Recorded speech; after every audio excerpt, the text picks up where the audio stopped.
ಸ್ನೇಹಿತರೆ, ಸ್ವಾಗತ ಸುಸ್ವಾಗತ. ರಿಲಯನ್ಸ್ನ ಜಿಯೋ ಕಾಯಿನ್ನ ಬಗ್ಗೆ ನಿಮಗೆ ತಿಳಿಸಿಕೊಡ್ತಾ ಇದ್ದೇವೆ. ಗೆಳೆಯರೆ, ಈ ಬಿಟ್ಕಾಯಿನ್ ಸಾಮ್ರಾಜ್ಯಕ್ಕೆ ಭಾರತದ ಕಂಪನಿಯೊಂದು ಪಾಲ್ಗೊಳ್ಳುವ ಸಾಧ್ಯತೆ ಇದೆ. ಮುಖೇಶ್ ಅಂಬಾನಿ ಅವರು ಹೊಸ ಕ್ರಿಪ್ಟೋ ಕರೆನ್ಸಿ ಜಿಯೋ ಕಾಯಿನ್ನ ಪರಿಚಯಿಸ್ತಾ ಇದ್ದಾರೆ. ಜಿಯೋ ಕಾಯಿನ್ಗಾಗಿ ಪಾಲಿಗಾನ್ ಲ್ಯಾಬ್ಸ್ ಮತ್ತು ರಿಲಯನ್ಸ್ ಜಿಯೋ ಜಂಟಿಯಾಗಿ ಕೆಲಸ ಮಾಡ್ತಾ ಇದೆ. ಈ ಜಿಯೋ ಕಾಯಿನ್ನ ಪಾಸಿಟಿವ್ ಹಾಗೂ ನೆಗೆಟಿವ್ ಸೈಡ್ಸ್ ಮತ್ತು ಇದರ ಸಂಪೂರ್ಣ ವಿಷಯವನ್ನು ತಿಳಿಯಲು ಈ ವರದಿಯನ್ನು ತಪ್ಪದೆ ಕೊನೆಯವರೆಗೂ ನೋಡಿ. ಇಲ್ಲಿ ವಿಶೇಷವೇನೆಂದರೆ, ರಿಲಯನ್ಸ್ ಜಿಯೋ ಈ ಜಿಯೋ ಕಾಯಿನ್ನ ಬಗ್ಗೆ ಯಾವುದೇ ರೀತಿಯ ಅಧಿಕೃತ ಮಾಹಿತಿ ನೀಡಿಲ್ಲ. ಆದರೆ ರಿಲಯನ್ಸ್ನ ಈ ನಡೆಯ ಬಗ್ಗೆ ಸಂಶಯ ಬರಲು ಕಾರಣವೇನೆಂದರೆ ಜಿಯೋಸ್ಪಿಯರ್ ಆ್ಯಪ್.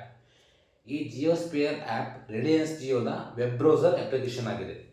ಹಾಗೆ ಈ ಆ್ಯಪ್ನಲ್ಲಿ ಸಿಗ್ನಪ್ ಆಗಿ ನಾವು ಜಿಯೋ ಕಾಯಿನ್ನ ಅರ್ನ್ ಮಾಡ್ಬೋದು.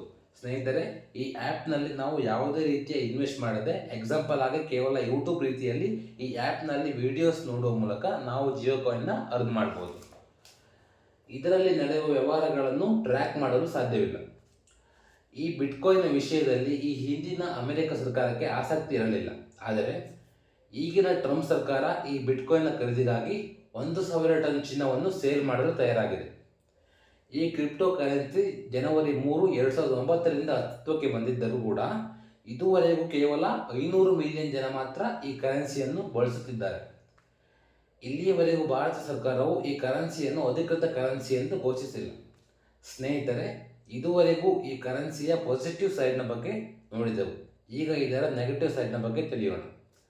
ಇದರ ಪ್ರಮುಖ ಅನಾನುಕೂಲಗಳು: ಈ ಕರೆನ್ಸಿಯ ಬೆಲೆ ಸ್ಥಿರವಾಗಿರದೆ ಸದಾ ಏರಿಳಿತಕ್ಕೆ ಒಳಪಡುವುದರಿಂದ ಹಾಗೂ ಸರ್ಕಾರಗಳಿಗೆ ಇದನ್ನು ರೆಗ್ಯುಲೇಟ್ ಮಾಡಲು ಸಾಧ್ಯವಾಗದಿರುವ ಕಾರಣ ಇದು ದೇಶದ ಆರ್ಥಿಕ ಪ್ರಗತಿಗೆ ಮಾರಕವಾಗಬಹುದು.